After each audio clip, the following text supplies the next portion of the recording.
अस्सलाम वालेकुम dear students. आज हम सेकेंड ईयर फ़िज़िक्स उसका चैप्टर नंबर 16 स्टार्ट करने जा रहे हैं। तो इस चैप्टर नंबर 16 से पहले जो हमने 4 चैप्टर पढ़े थे, चैप्टर नंबर 12 से लेकर चैप्टर नंबर 15 तक, वो जो चारों चैप्टर्स थे वो थे डीसी करंट के रिलेटेड। तो आज जो हमने चैप्टर नंबर 16 स्टार्ट करना है ये है अल्टरनेटिंग करंट। तो सबसे पहले मैं आपको बताता चलूँ, बेसिकली ये थोड़ा सा इंट्रोडक्शन में आ जाएंगी चीज़ें। जो डीसी करंट है हमें वो कहाँ से मिलता है। तो डीसी करंट का जो सोर्स है वो बैटरीज और सेल्स होते हैं। और डीसी सोर्स बेसिकली होता क्या है, तो डीसी सोर्स क्या है, which having constant polarity. Constant polarity से क्या मुराद है, जब हमने एक बैटरी या सेल डिज़ाइन कर लिया, बना लिया, तो जो पॉजिटिव टर्मिनल है उसने हमेशा पॉजिटिव ही रहना है, चाहे जितना मर्ज़ी टाइम गुजर जाए, और जो नेगेटिव टर्मिनल है वो नेगेटिव ही रहेगा। तो ये आपको एक सेल मैंने शो करवाया है। और आमतौर पर हमारे घरों में जो क्लॉक वगैरह इस्तेमाल होते हैं या जितने भी हम ये एलईडीज़ वगैरह यूज़ करते हैं, उनके जो रिमोट्स हैं उनमें इसी तरह के सेल्स यूज़ होते हैं, जिनका एक टर्मिनल पॉजिटिव होता है और ये एक नेगेटिव होता है। तो ये कांस्टेंट रहते हैं, इनकी पोलैरिटीज़ चेंज नहीं होती। तो मींस फिर डीसी सोर्स कौन सा सोर्स होगा, ऐसा सोर्स जिसकी पोलैरिटी हमेशा कांस्टेंट रहती है। तो आगे इसका जो सिंबल है वो भी मैंने बना दिया हुआ है। एक बड़ी वर्टिकल लाइन होती है जो कि पॉजिटिव टर्मिनल को शो करती है, और छोटी सी जो वर्टिकल लाइन है वो नेगेटिव टर्मिनल को शो करती है। तो अगर हम बात करें इसकी डायरेक्शन की, DC current has constant magnitude and same direction. Mean जो डीसी करंट होगा उसकी एक तो मैग्नीट्यूड कांस्टेंट रहेगी और दूसरा उसकी डायरेक्शन भी चेंज नहीं होगी। तो ग्राफिकली मैंने यहाँ पे दिखाया हुआ है, ग्राफ है between time and current. Time along x axis है, वो आप लोग बड़े अच्छे से जानते हैं, क्यों हम इधर लेते हैं। तो यहाँ पे करंट है 2 एम्पियर। तो ये हॉरिजॉन्टल एक्सिस के अलोंग स्ट्रेट लाइन क्या शो कर रही है, जैसे जैसे टाइम गुजरता जा रहा है जो करंट की वैल्यू है वो कांस्टेंट है। तो ऐसा हमें कहाँ पे मिलता है, जस्ट डीसी करंट के सोर्स में। तो आगे we will get horizontal straight line, means जब भी हम डीसी करंट की बात करेंगे उसमें क्या होगा, टाइम तो गुजरता जाएगा लेकिन जो भी हमने डीसी सोर्स इस्तेमाल किया हुआ है, चाहे वो बैटरी है या सेल है, उससे जो मिलने वाला करंट होगा वो हमेशा एक हॉरिजॉन्टल स्ट्रेट लाइन बनाएगा, मींस एक्स एक्सिस के पैरेलल। तो ये तो ब्रीफ सी स्टोरी थी इसकी डीसी करंट की। आगे अगर हम बात करें अल्टरनेटिंग करंट की, ये क्या होता है, तो उसके लिए सबसे पहले हमें जानना है कि जो अल्टरनेटिंग करंट है वो हमें मिलता कहाँ से है। तो AC source it reverse it's polarity after certain time. Means जो अल्टरनेटिंग करंट है उसकी जो पोलैरिटी है एक ख़ास वक्त के बाद चेंज होती रहती है। और ये हमें कहाँ से मिलता है, एसी जनरेटर जो होते हैं। और हम ऑलरेडी चैप्टर नंबर 15 में एसी जनरेटर क्या होता है उसके बारे में पढ़ चुके हैं। तो इसका सिंबल क्या होता है, ये वाला इसका सिंबल है। हम इसमें एक साइनोसॉइडल वेवफॉर्म सिंबल ड्रा कर देते हैं, जो कि क्या बताता है कि जो एसी सोर्स है उसकी पोलैरिटी फिक्स नहीं होती, कभी वो पॉजिटिव हो रही होती है एक पोलैरिटी, कभी नेगेटिव हो रही होती है, मींस एक टर्मिनल कभी पॉजिटिव कभी नेगेटिव।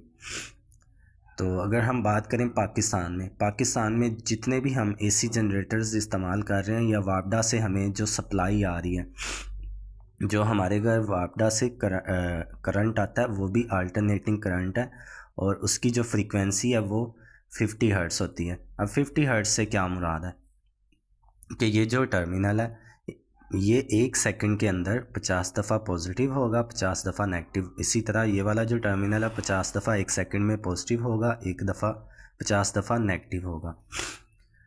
तो इसकी डायरेक्शन जो एसी करंट है रिवर्स इस direction as well as magnitude. हमने अभी सीखा था जो डीसी करंट है ना तो उसकी डायरेक्शन चेंज होती है और ना ही मैग्नीट्यूड, लेकिन अल्टरनेटिंग करंट जो होता है, अभी मैंने बताया कि जो हमारे पाकिस्तान में AC generators alternating current produce कर रहे हैं उनकी जो फ्रीक्वेंसीज़ हैं वो 50 हर्ट्ज़ होती हैं। मींस 50 दफ़ा एक सेकंड में पॉजिटिव टर्मिनल होगा एक, और 50 दफ़ा नेगेटिव। तो मींस इसकी डायरेक्शन भी रिवर्स हो रही होती है, और साथ ही साथ इसकी जो मैग्नीट्यूड है वो भी वेरी करेगी। तो ये ग्राफ बता रहा है टाइम और करंट के दरमियान है। यहाँ पे करंट की वैल्यू ज़ीरो थी, ये ज़ीरो से पॉजिटिवली इंक्रीज़ हुआ, फिर इंक्रीज़ होने के बाद डिक्रीज़ हुआ, फिर ये नेगेटिवली इंक्रीज़ हुआ, फिर यहाँ पे आके फिर ज़ीरो हो गया। तो इसी तरह ये साइक्लिक प्रोसेस चलता रहता है और हमें एसी सोर्स से अल्टरनेटिंग करंट मिलता रहता है। तो एक बहुत ही इम्पोर्टेंट पहले ही पेज पे शॉर्ट आंसर है, what is the main reason for the world wide use of AC. ये जो एसी करंट है पूरी दुनिया के अंदर इसके इस्तेमाल होने की मेन वजह क्या है वो हमने जाननी है। The main reason for the world wide use of AC is that it can be transmitted to long distance easily. तो हम वर्ल्ड वाइड मीन्स पूरी दुनिया में इसको क्यों ज़्यादा इस्तेमाल कर रहे हैं, क्योंकि एक तो हम अल्टरनेटिंग करंट को बड़े लंबे डिस्टेंस तक इजीली ट्रांसमिट कर सकते हैं, और दूसरी मेन बात क्या है, and at a very low cost. इसके लिए हमें कॉस्ट बहुत कम लगानी पड़ती है। तो ये तो था इंट्रोडक्शन। नेक्स्ट हम पहला टॉपिक स्टार्ट करते हैं जो कि चैप्टर के नाम पे ही मेंशन है, अल्टरनेटिंग करंट।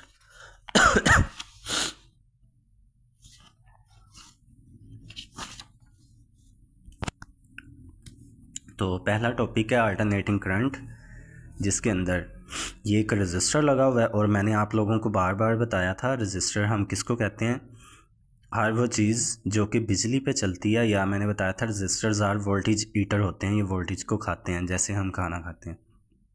तो ये एक अल्टरनेटिंग सोर्स है, इसके साथ सीरीज़ में हमने लगा दिया एक रजिस्टर। अब होगा क्या, जब ये वाला पॉजिटिव हाफ साइकिल मिलेगा यहाँ से लेकर यहाँ तक, तो ये वाला जो टर्मिनल है ये पॉजिटिव होगा और ये वाला जो टर्मिनल है ये नेगेटिव हो जाएगा। तो करंट की डायरेक्शन इसमें होगी क्लॉकवाइज,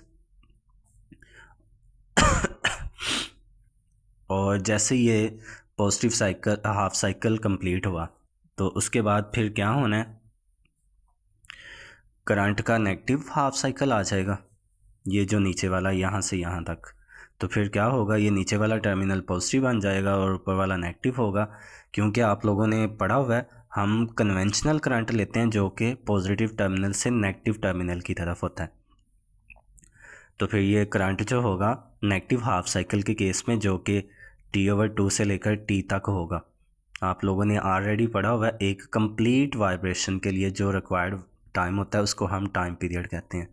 तो पहले हाफ साइकिल के लिए टाइम पीरियड 0 से T/2, और जो अगला हाफ साइकिल होगा उसके लिए T/2 से लेकर T तक होगा, और करंट फ्लो करेगा क्लॉकवाइज डायरेक्शन में। उसके बाद फिर पोलैरिटी चेंज होगी, करंट क्लॉकवाइज हो जाएगा, फिर नेगेटिव हाफ साइकिल आएगा, फिर करंट एंटी क्लॉकवाइज। तो मीन्स यहाँ से हमें एक कंक्लूजन मिलता है। वो कंक्लूजन क्या है, जिस तरह हमने हॉरिजॉन्टल मैस स्प्रिंग सिस्टम के केस में या वर्टिकल मैस स्प्रिंग सिस्टम के केस में पढ़ा था, या सिंपल पेंडुलम के केस में पढ़ा था, कि जो स्प्रिंग है वो अपनी मीन पोजीशन के इर्द गिर्द बैक एंड फोर्थ आगे पीछे मूव करता रहता है, और हमें इस तरह से इंस्टेंटेनियस डिस्प्लेसमेंट की एक इक्वेशन मिलती है। तो सेम यहाँ पे भी कुछ ऐसे ही होता है, जो अल्टरनेटिंग वोल्टेज या अल्टरनेटिंग करंट है वो भी क्या करते रहते हैं, सोर्स के गिर्द कभी क्लॉकवाइज कभी एंटी क्लॉकवाइज डायरेक्शन में वाइब्रेट करते रहते हैं। तो इसी वजह से हम जो अल्टरनेटिंग करंट की इक्वेशन है वो इसी इंस्टेंटेनियस डिस्प्लेसमेंट की फॉर्म में लिख सकते हैं। यहाँ पे x क्योंकि इंस्टेंटेनियस डिस्प्लेसमेंट है, तो इससे रिलेट करें तो I क्या आ जाएगा, instantaneous current I0 maximum current into sine theta. आप लोगों ने फर्स्ट ईयर की फिज़िक्स के चैप्टर 5 में एंगुलर वेलोसिटी वाला टॉपिक पढ़ा था, omega is equal to θ/t, rate of change of angular displacement known as angular velocity. तो यहाँ से अगर हमें थीटा निकालना है, t इधर डिवाइड हो रहा है, दूसरी साइड पे जाके ओमेगा से होगा मल्टीप्लाई, तो इस थीटा की जगह हम ओमेगा टी पुट कर देंगे। और साथ ही साथ आप लोगों ने ये भी पढ़ा था ओमेगा एंगुलर वेलोसिटी जो है कंप्लीट रोटेशन 2 पाई के इक्वल, और कंप्लीट रोटेशन के लिए जो टाइम रिक्वायर्ड होता है वो टाइम पीरियड कैपिटल टी है। तो हम ओमेगा की जगह यहाँ पे 2 पाई ओवर टी पुट कर देंगे और into T small t as it is आ जाएगा। ये करंट के लिए इक्वेशन सेम इसी तरह हम वोल्टेज के लिए लिख लेंगे। अब ये जो साइनोसाइडल हमें वेव फॉर्म मिलती है इस तरह से, करंट ज़ीरो से पॉजिटिवली इंक्रीज़ हुआ, फिर ज़ीरो हुआ, फिर नेगेटिव हो गया, इसके लिए हम जानते हैं कि किस पोजीशन के ऊपर करंट या वोल्टेज हमें मैक्सिमम वैल्यू देगा और कहाँ पे नेगेटिव देगा। उसके लिए केस नंबर 1 कंसिडर कर लेते हैं। केस नंबर 1 है जब टाइम टी की वैल्यू होगी ज़ीरो, मींस अभी वोल्टेज ने अपनी वैल्यू को बढ़ाना स्टार्ट ही नहीं किया। तो टाइम जब ज़ीरो होगा तो हम इस इक्वेशन के अंदर जब स्मॉल टी की जगह ज़ीरो पुट करेंगे, ज़ीरो से जो भी चीज़ हम मल्टीप्लाई करते हैं वो भी ज़ीरो हो जाती है। तो मींस यहाँ पे साइन ज़ीरो बन जाएगा। आप लोगों ने पढ़ा हुआ है साइन ज़ीरो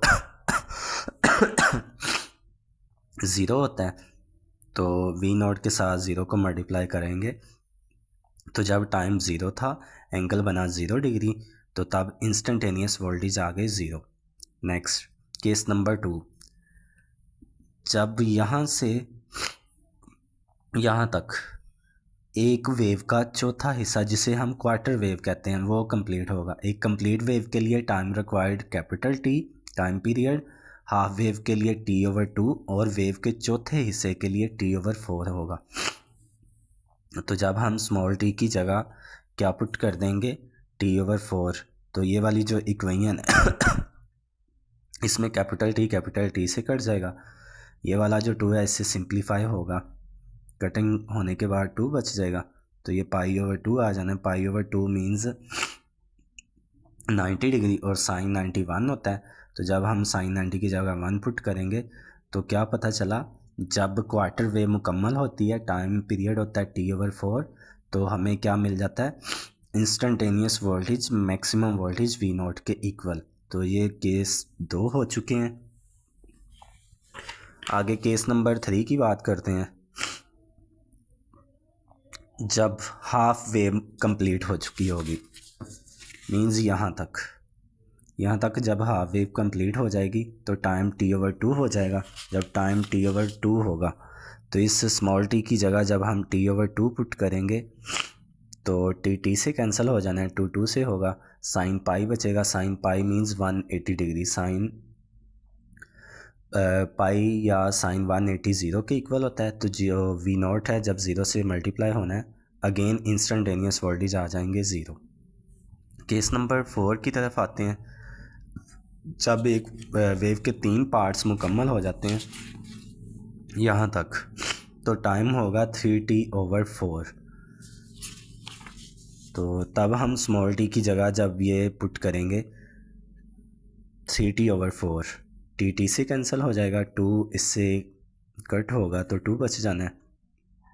3π/2 मीन्स 270 डिग्री, साइन 270 डिग्री इक्वल होता है -1 के। तो यहाँ पे साइन 270 की जगह -1 पुट करेंगे तो जो इंस्टेंटेनियस वोल्टेज हैं वो आ जाएंगे नेगेटिव मैक्सिमम वोल्टेज के बराबर। मीन्स ये रेफरेंस पॉइंट या जिसको हम मीन लाइन कहते हैं, इससे ऊपर जो वोल्टेज होंगे ये पॉजिटिव मैक्सिमम होंगे, और इस रेफरेंस लाइन से नीचे ये वाला जो पॉइंट है यहाँ पे जो वोल्टेज हैं वो नेगेटिव मैक्सिमम होंगे। इसके बाद जब वेव मुकम्मल हो जाएगी, एक वेव के कंप्लीट होने के टाइम को हम टाइम पीरियड टी बोलते हैं। तो फिर हम क्या करेंगे, जो स्मॉल टी है उसकी जगह कैपिटल टी पुट कर देंगे। तो v = v0 sign 2π/t, small T की जगह कैपिटल टी आ गया, कैपिटल टी से कट जाएगा। साइन 2π मीन्स 360 डिग्री, साइन 360 की वैल्यू भी क्या होती है 0। तो v0 से जब 0 मल्टीप्लाई होगा अगेन इंस्टेंटेनियस वोल्टेज 0। तो हमें इन पांचों केसेस से क्या क्लियर हुआ, जब एंगल 0 डिग्री बना था तब भी इंस्टेंटेनियस वोल्टेज 0, और इसके अलावा जब एंगल बना पाई मीन्स 180 तब भी इंस्टेंटेनियस वोल्टेज 0, और जब एक कंप्लीट वाइब्रेशन मुकम्मल हुई तो साइन 360 पे भी इंस्टेंटेनियस वोल्टेज ज़ीरो। तो ये कंप्लीट साइकिल में 3 दफ़ा इंस्टेंटेनियस वोल्टेज ज़ीरो में, एक दफ़ा नेगेटिव मैक्सिमम 270 डिग्री एंगल पे और एक दफ़ा positive maximum at the angle of 90 degree. तो ये हमारा पहला जो इंट्रोडक्टरी टॉपिक था उसके साथ साथ अल्टरनेटिंग करंट वाला टॉपिक कंप्लीट हुआ। नेक्स्ट मैं 4-5 मिनट की वीडियो में आपको इंस्टेंटेनियस वोल्टेज क्या होता है इसके बारे में समझाता हूँ।